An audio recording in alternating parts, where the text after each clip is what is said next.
மீனாட்சி அம்மா எப்ப யாருக்காக சமையல் வேலை பார்த்தாங்க சொல்லுங்க.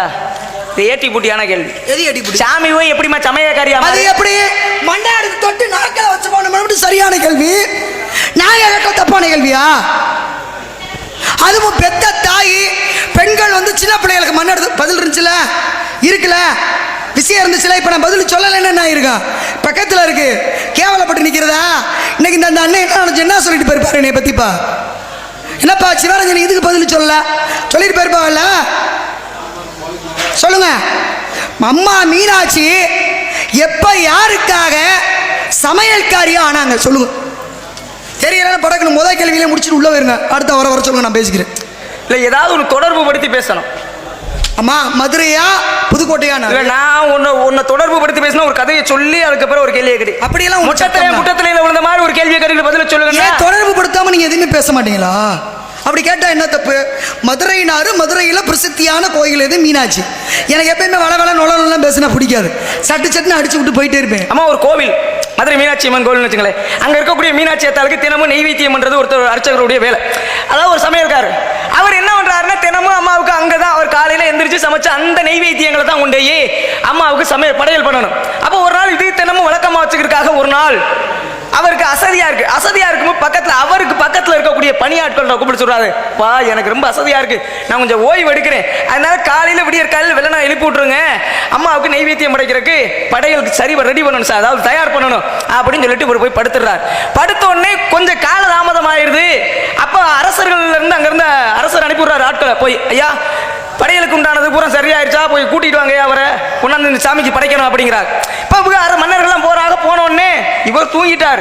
மன்னர் அனுப்பின அந்த ஆட்கள் பூரா வேலையாட்கள்லாம் போறாங்க. போய் அவர் படுத்துருந்த அந்த இடத்துல இருந்து எல்லா நெய்வேத்தியங்களும் தயார் நிலையில இருக்கு எடுத்துக்கிட்டு வர்றாங்க. இவர் எழுப்பி விடுறாங்க, ஐயா வாங்க நீங்க செஞ்சதெல்லாம் போது போய் அம்மாவுக்கு வச்சு படைக்கணும்னு. இவருக்கு ஒண்ணுமே புரியல, என்னன்னா நம்ம தூங்கிட்டா நம்மளால எழுப்புறோம்னா எழுப்பல, இது எப்படி சரியாயிடுச்சுன்னு தெரியல இவருக்கு. போனா அங்க போய் சாமி கிட்ட போய் நெய்வேத்தியம் பண்ண போகும்போது கதவை திறந்து அந்த திரையை திறந்து உள்ள பார்த்தா மீனாட்சி அம்மனுடைய மூக்குத்தியை காணோம். இவருக்கு அதுவும் புரியல, என்னடா நம்ம இங்க நெய்வேத்தியம் படைச்சது யாருன்னு சமைச்சது யாருன்னு நமக்கு தெரியல, இங்க வந்து பார்த்தா மீனாட்சி அம்மனுடைய மூக்குத்தியையும் காணும் அப்படின்னு சொல்லி யோசிக்கும் போது அப்பத்தான் அசரீரியாக அன்னை மீனாட்சி தேவி ஒரு வார்த்தை சொல்றா, என்னுடைய பக்தன் ரொம்ப எனக்காக தினமும் அந்த நெய்வேத்திய படையங்களை அந்த பண்டங்களை படைச்சு ஓய்வா இருந்த இன்று அவனுடைய தூக்கத்தை கெடுக்க கூடாதுங்கிறக்காக நான் போய் சமைச்சேன், சமைக்கும் பொழுது வெளிச்சம் வேணுங்கிறக்காக என்னுடைய மூக்குத்தி எடுத்து சமைச்சேன், அந்த மூக்குத்தி அவனுடைய அடுப்பங்கரையில இருக்க போய் எடுத்துட்டு வாங்கடா அப்படின்னு. அப்ப அன்னை மீனாட்சி தேவி ஒரு அந்தனருக்காக ஒரு மடப்பள்ளியில சமைக்கிறவருக்காக போய் தன்னுடைய மூக்குத்தியை கலட்டி வச்சு அந்த வெளிச்சத்துல சமையல்காரியா மாறினா. இதுக்காக தன்னுடைய பக்தனுக்காக ஸ்ரீனிவாச ஐயர் என்று சொல்லக்கூடிய அந்த பக்தனுக்காக மூக்குத்தியை கழட்டி வச்சு வெளிச்சத்துல சமையல் பண்ணி அம்மாவுக்கு அம்மாவே நெய்வேத்தியம் பண்ணி ஒரு சமையல்காரருடைய அன்புக்காக சமையல்காரியா மாறினா. தினமும் எனக்கு நெய்வேத்தியம் படைக்கிறான். அவன் பக்தன் வந்து ரொம்ப அசந்து தூங்கிட்டான், அவனுடைய தூக்கத்தை பதில் சொல்லிவிட்டாப்லேன்னு. தேவர்கள்லாம் காயப்பட்டாங்களா அசுரர்களோட போரிடும் போது? ஆமா. அப்ப தேவர்களுடைய காயத்தை முருகன் எங்க போய் போக்கணும்? என்ன வந்ததுல இருந்து உங்க கேள்வியே சரி. இது விவரம். நான் கேள்விக்கு இல்லையே விவரம் இத கேள்வியா எடுத்துக்கிட்டா இத வந்து எந்த நாரதரை அடிப்படையா வச்சு இந்த பழனின்றது படை விட கிடையாது அப்படின்னு யாரும் பேசி நான் கேட்டதில்லை. நீ கேட்குற விஷயம் அதை உண்டிப்பா கவனிச்சா உடனே தெரிகிற விஷயம் தான். ஆனால் பெரும்பகுதி யாரும் பேசுறது கிடையாது. ஆனால் நீங்கள் முதல்ல அதை பிடிச்சிங்க. அடுத்து இப்போ வந்து முருகன் வந்து சூரனோட சண்டை போடும்போது தேவர்களுக்கெல்லாம் காயப்பிடிச்சு காயத்தை எங்கே போக்குனாரு? இதெல்லாம் என்ன கேள்வி? என்ன ஐயா சண்டைனா காயம் வரும்ல? அப்ப தேவர்களுடைய காயங்களுக்கெல்லாம் மருந்து போட்டது யாரு? எந்த ஊர்ல மருந்து போட்டாங்க? காயம்பட்ட தேவர்களுக்கு மருத்துவம் பார்த்த இடம் எதுன்னு கேட்குறீங்க. மருத்துவர் யாரு? செவ்வாயினுடைய தாக்கம் அதிகமாக இருந்தால் நவகிரக கோவில்ல எங்க போய் சொல்லுவாங்க?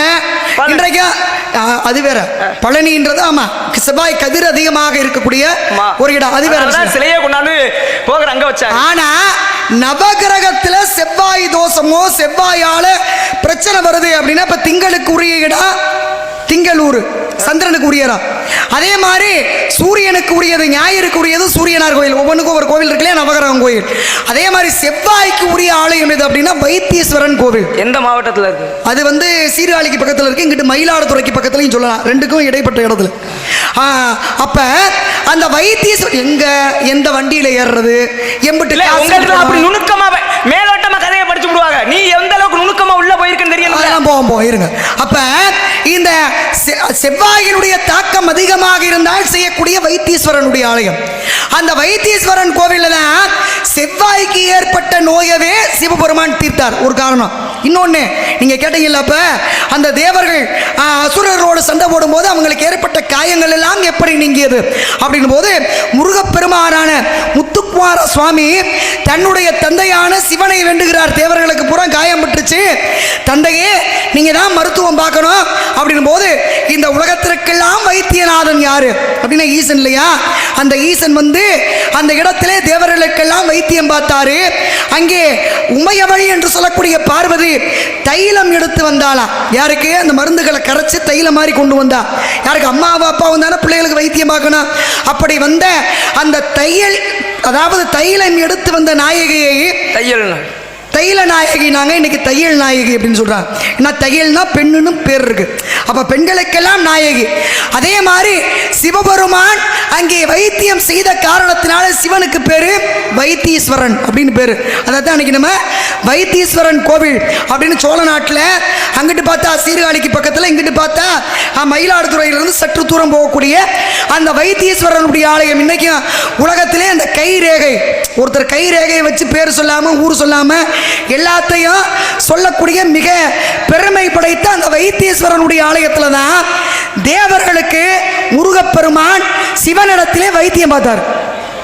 நான் கேட்கிறேன் உங்கள, அந்த வைத்தீஸ்வரன் கோயில் இருக்குல்ல, என்ன சிரிக்கிறீங்க? கதைகள் படிக்கலாம், சாமி ஆத்தாளோட பேர்லாம் தெளிவா சொல்றீங்களே, பாராட்டுக்கள். என்ன பண்ணுவீங்க? எதிரியா இருந்தாலும் உண்மையை சொன்னா ஏத்துக்கல. கதைகளை சொல்லி வைத்தீஸ்வரன் கோயில இருந்தா வந்தாங்க. அங்க இருக்கக்கூடிய அம்மாவோட பேரை சொல்றீங்களா, அதுல எனக்கு ரொம்ப பிடிச்சிருந்துச்சு. அதெல்லாம் பிடிக்குது. வாழ்க வாழ்க. நன்றி நன்றி. அவர் பாராட்டலாம் இல்ல, அடுத்து நீ எப்படி கவுக்கலான்னு யோசிச்சுக்கிட்டு இருக்காரு. அதானா? நான் பாராட்டு வாங்கி கொடுக்குற பெரிய மனுஷத்தன்மையோட